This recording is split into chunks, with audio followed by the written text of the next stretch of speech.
Ordering of Igbo alphabets, Abidii, according to their numbers from A to Z. We are going to order them now according to their numbers. Let's start.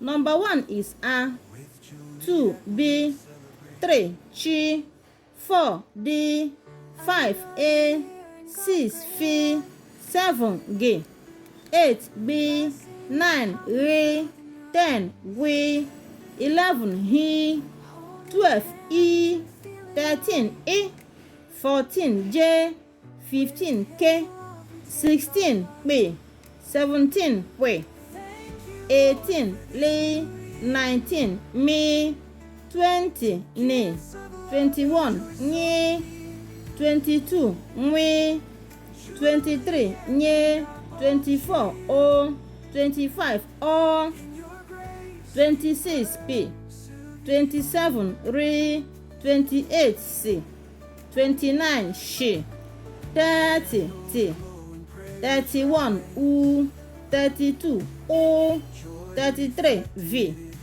34 W, 35 Y, 36 Z. This is how to order Igbo alphabet according to their numbers from 1 to 36.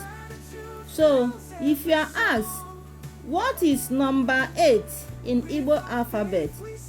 You will know that it is B. What is number 7? Is G.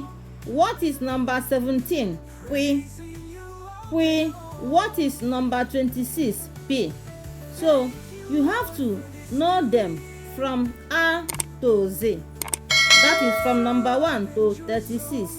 Know them, how to order them or how to arrange them according to their numbers from A to Z. So, in case you are being asked to write any of them according to their number, you will be able to write it correctly. Like and share our videos. Follow us for more. Bye.